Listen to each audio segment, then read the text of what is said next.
a ranurar una pieza y separarla por completo, convertir de una pieza a dos piezas, ¿sí? Y el rebabeo tiene un nombre muy similar a rebaba, a viruta. Es una tarea de remoción de aquellos fragmentos de viruta que hayan quedado adheridas a la pieza de trabajo. Por ejemplo, en un corte, en un aserrado de una pieza de madera, es muy probable que en el extremo final, ¿sí?, en el lado donde termina el corte, queden pequeñas astillas adheridas a la pieza. Entonces, para poder eliminarlas y dejarla al parejo, se puede realizar alguna otra tarea con una lija, por ejemplo, y no es otra cosa más que el rebabeo. En piezas metálicas también existen este tipo de bordes afilados que quedan porque no se desprendió del todo una parte del metal, entonces es necesario removerlos para que quede, ahora sí que parejo toda la pieza. Bueno, en este caso el chorro de agua actúa como si fuese una sierra, equivalente al proceso de aserrado, ¿sí? Y vamos a tratar de dejar una estrecha ranura. Lo estrecho de la ranura va a depender de 4 factores que les voy a comentar más al ratito. Qué tan angosta, qué tan ancha puede ser esa ranura. También dependerá de las características propias del material que se está maquinando. Vamos a requerir presión de agua para poder provocar la salida del fluido de corte a través de una boquilla. La presión nominal es alrededor de los 400 megapascales. ¿Están familiarizados con las unidades pascales, PSI y los prefijos kilo, mega, giga, etcétera? Sí, profe. Sí. Muy bien. Entonces, todo el mundo debe entender que 400 megapascales, estamos hablando de 400 por 10 a la 6 newton sobre metro cuadrado. Son unidades de presión. Ahora, los 60 KSI, ¿saben qué significa KSI? 1000 libras fuerza. Así es, sobre pulgada cuadrada, ¿sí? Entonces estamos hablando de 60 por 10 a la 3 PSI. Es una presión muy, muy grande. Por decir algo, la presión de un neumático promedio está rondando los 35 PSI. Si nosotros reventamos un neumático de esos porque le pusimos un poco más de presión, lo corrimos en carretera y vamos a alta velocidad, a lo mejor llegó a los 45 PSI. Voy a exagerar un poco, 10 libras sobre pulgada cuadrada más. La presión con la cual va a explotar es suficiente como para, si alguien está cerca, puede darle un golpe a alguna pieza del neumático y provocarle un daño, ¿sí? O sea, sí es bastante presión. Ahora imagínense 60,000 PSI, suficiente como para cortar todo tipo de materiales. Pues en este proceso la presión que se puede emplear puede llegar hasta los 1400 megapascales o 200,000 PSI, 200 KSI, ¿sí? El diámetro de la boquilla que vamos a emplear para realizar el corte, la tarea de corte o rebabeo, ronda entre 0.05 milímetros y 1 milímetro. Vamos a hacer un ejercicio muy sencillo. Junten su dedo pulgar y su dedo índice de la mano que quieran. Ahora sepárenlo hasta que alcancen una separación de 1 milímetro. ¿Sí? Ok, ahora sepárenlo 1/20 de ese milímetro. 1/20. Apenas alcanzan a ver la separación. Pues ese es el diámetro menor de una boquilla para este tipo de tareas de corte, de 0.05 milímetros. Esto equivale a 1/20 de milímetro. Así de delicados pueden ser los cortes con este proceso, ¿sí? Y por lo mismo vamos a tener un corte muy preciso. La velocidad del chorro de agua es alrededor de los 900 metros por segundo. Por lo tanto, si alguna vez llegan a experimentar con una máquina de este proceso, jamás se les ocurra atravesar su mano por ese chorro, porque se van a quedar sin mano, ¿sí?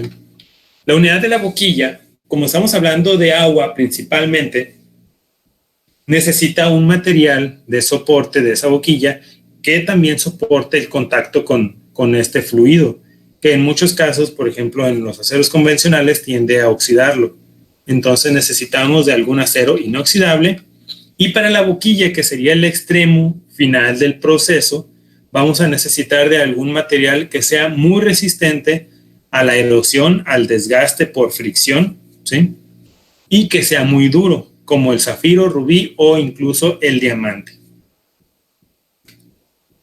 ¿Qué tipo de materiales podemos cortar con el WJC? Lo digo por las siglas en inglés porque es mucho más corto.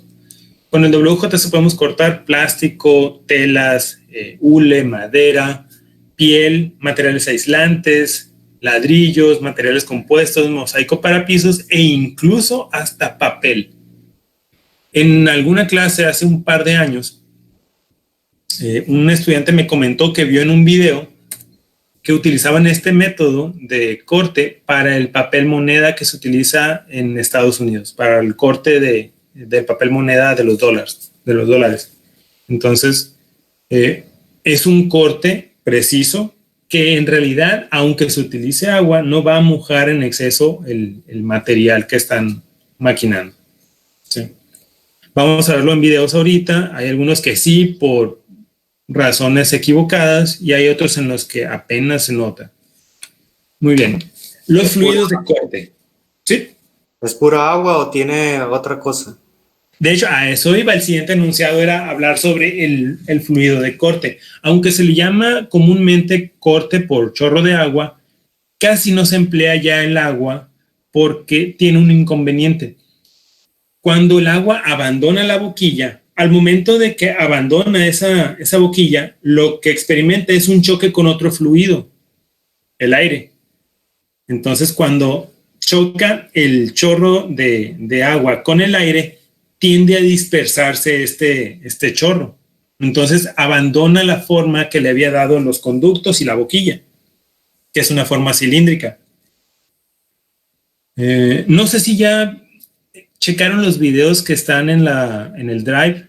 Hay una página hay una carpeta de videos que incluyen algunos capítulos del programa Conexiones de la Ingeniería, del cual creo ya vieron ustedes el video de la Fórmula 1. Bueno, hay otro video de ese mismo programa que tiene que ver, o hicieron una investigación sobre el Burj Al Arab. Checaron el hotel que se encuentra, creo, en Dubái. Y una de las cuestiones que analizaron de ese hotel son las fuentes que tienen, que sale de una boquilla un chorro y nunca se deforma siempre mantiene desde su salida hasta que vuelve a caer en un pequeño estanque, siempre mantiene su forma cilíndrica, como si fuese una especie de manguera, un tubo, ¿sí? Bueno, esto se debe a que el agua que corre por los canales, movido por bombas para que abandone esas boquillas, se redujo su turbulencia a tal nivel que lograron un régimen laminar. No sé si ya llevaron alguna materia que tenga que ver con mecánica de fluidos. Si no, cuando lo vean, es una parte importante tanto en máquinas que se mueven en agua, ¿sí? Barcos, como también en aeronaves. ¿Por qué? Porque los fluidos por los cuales se mueven, agua y aire, pueden estar muy tranquilos o puede haber mucho movimiento en ellos. Cuando viajamos en un avión y empieza a temblar, es porque experimenta turbulencia, y no es más que el movimiento del aire que provoca el movimiento de la aeronave, ¿sí?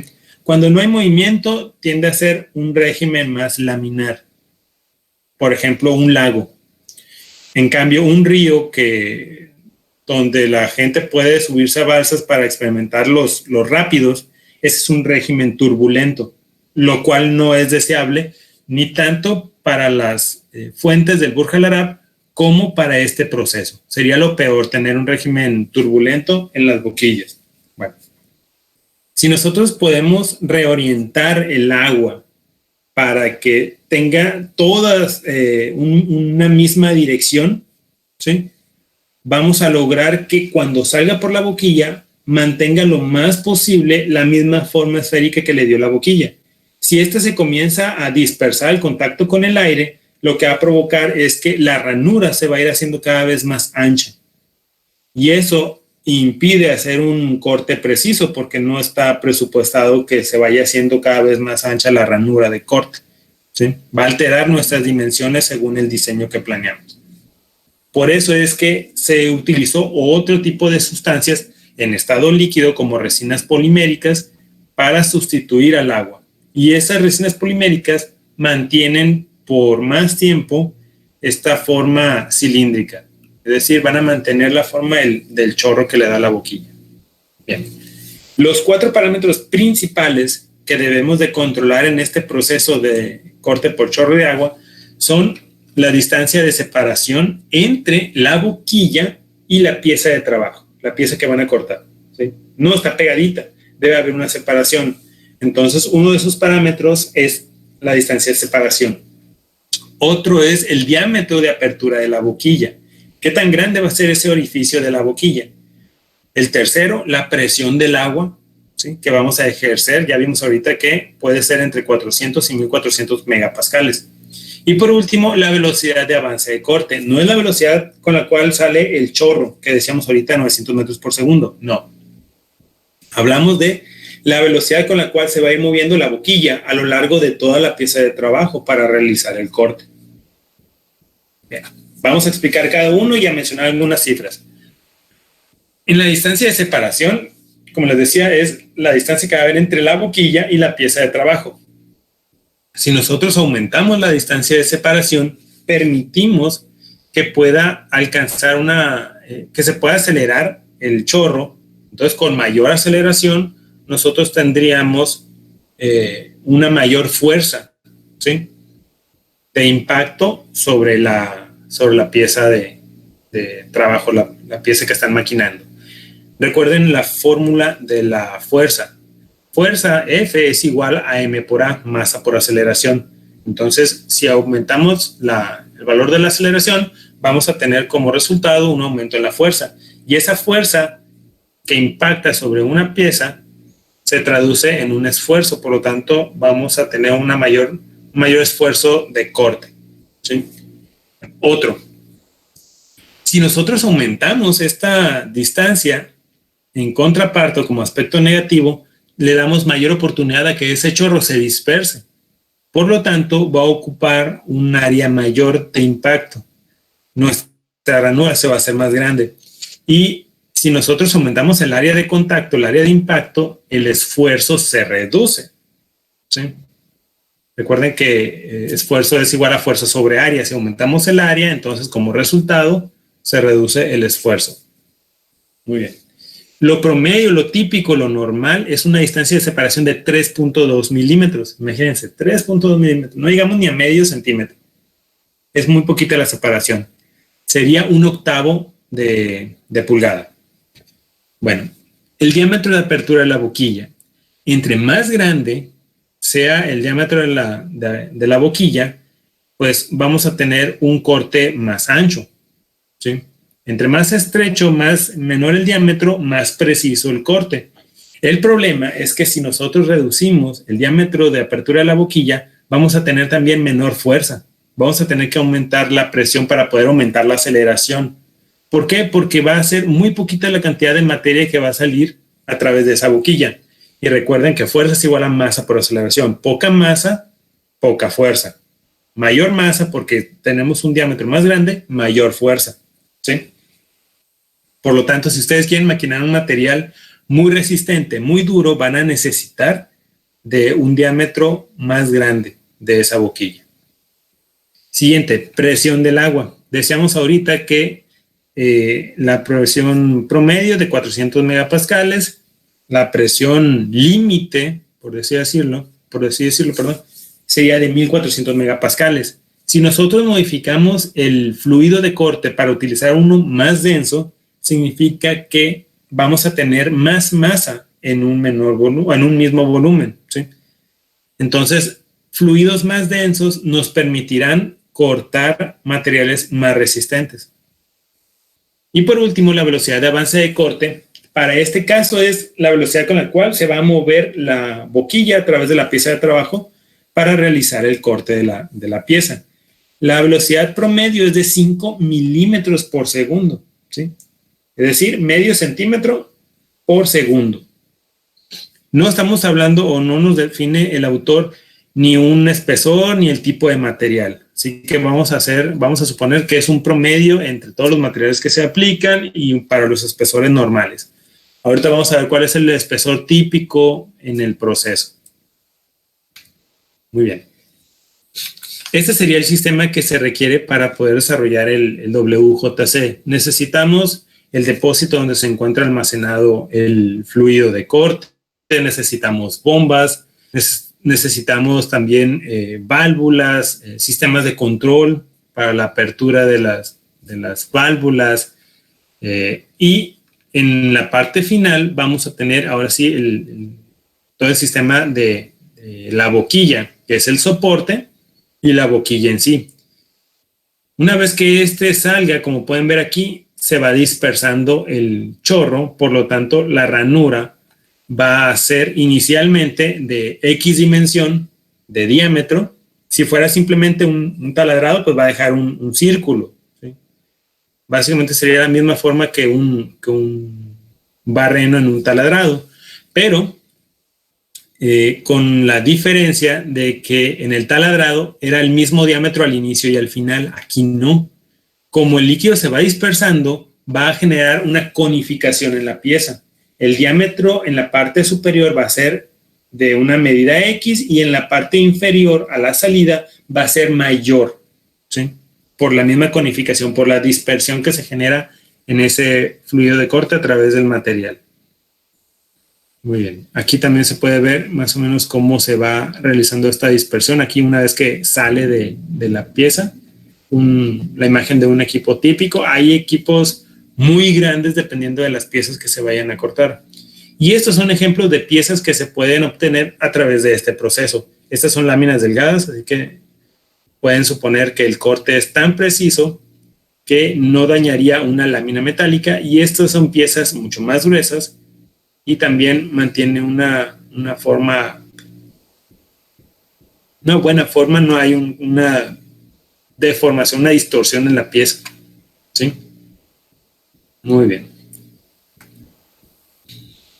Por lo general, el WJC se realiza de forma automática, porque es casi seguro que todos los equipos sean automáticos por la presión que se genera, ¿sí? Por la presión que estamos manejando.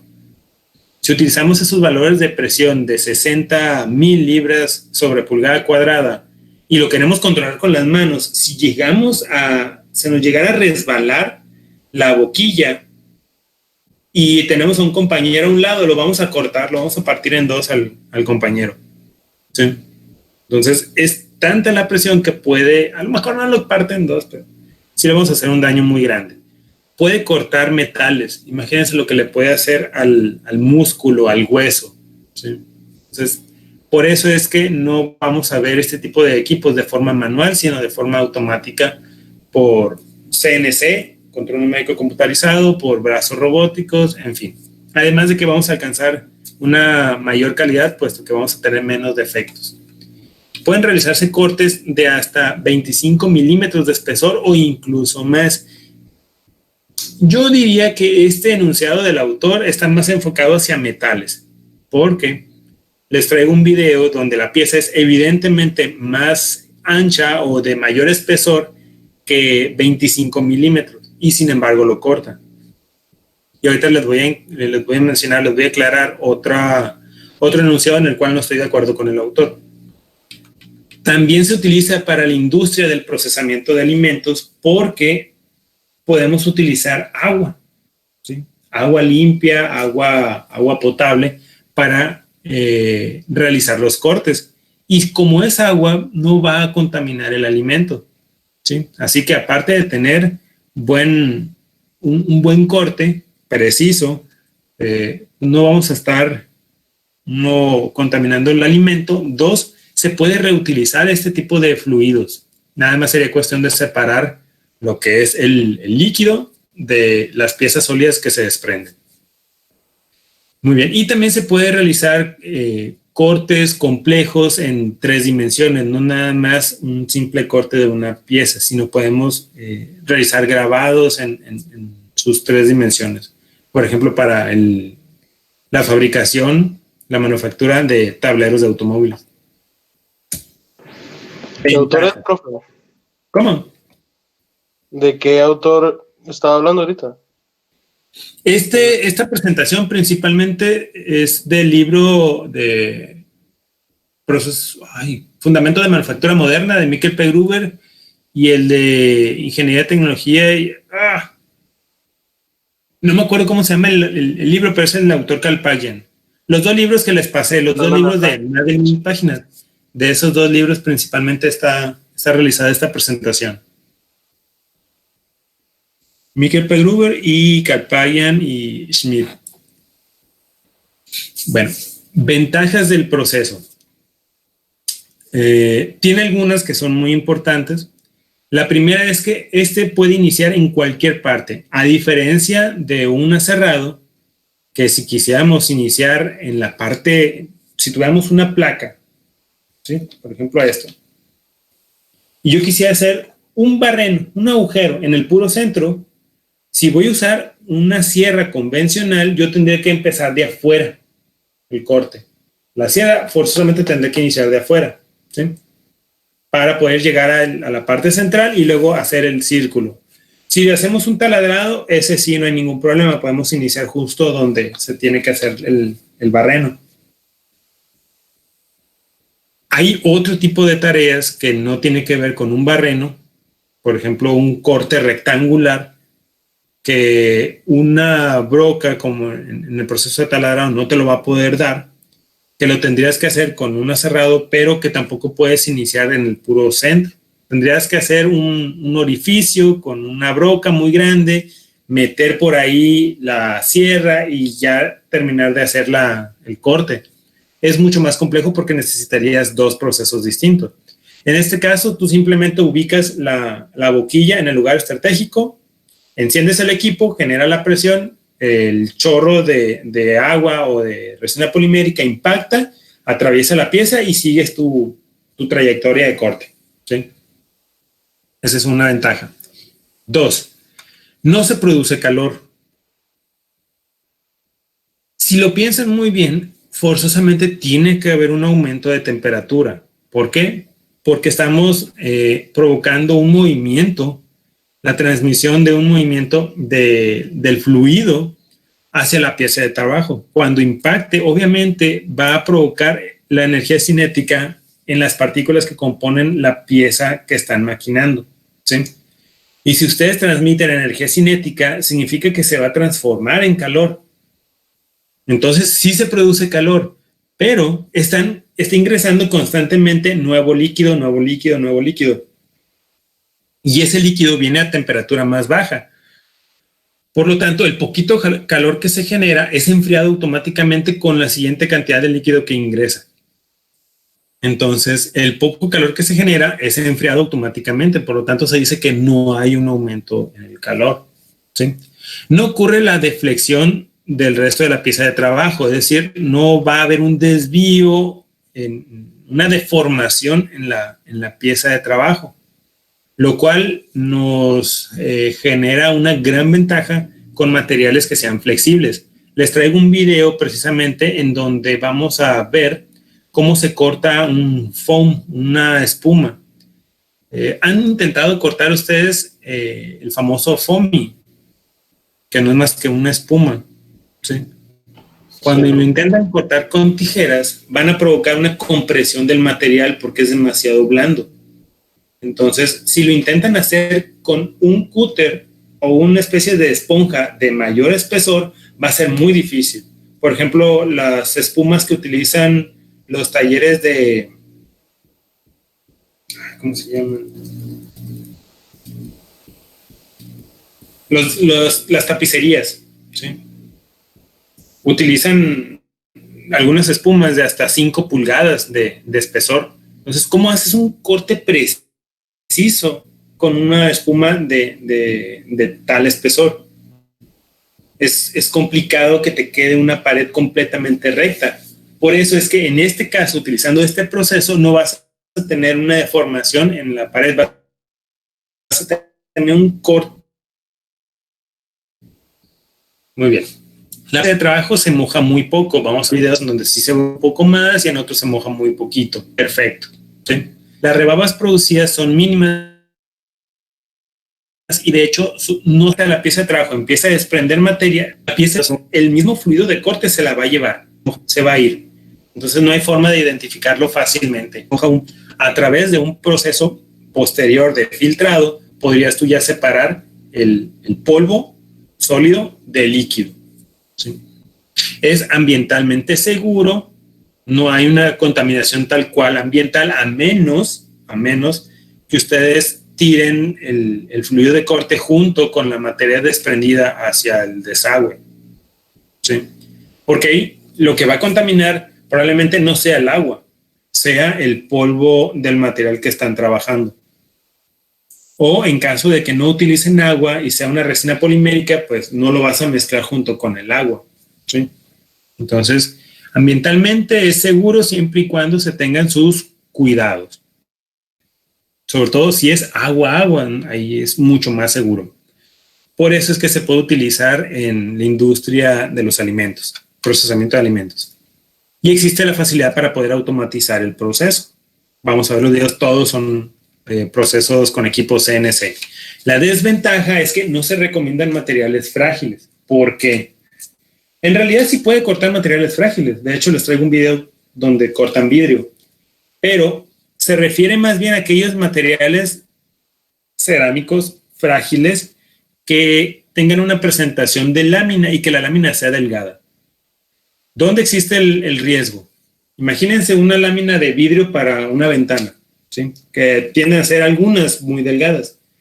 Cuando inicia el proceso, ese primer chorro que sale por la boquilla, cuando impacte en una primera instancia la lámina, si lo hacen con mucha presión, va a ser mucha presión concentrada en un punto pequeño. Sería como si agarraran la punta de un clavo y golpearan el vidrio, lo van a romper. Entonces tiene que ser gradual, empezar con poca presión e ir aumentando gradualmente para que no sea un esfuerzo de impacto muy agresivo que provoque la fractura en la pieza. Pero sí puede cortar vidrio y otros materiales frágiles. Les traigo 2 ejemplos de materiales cerámicos frágiles. Bueno, y hasta aquí terminamos con la información, la teoría del proceso. Por lo tanto, permítanme, les pongo los videos para que se entienda mejor el proceso. Así, con cada uno de los métodos va a ser la información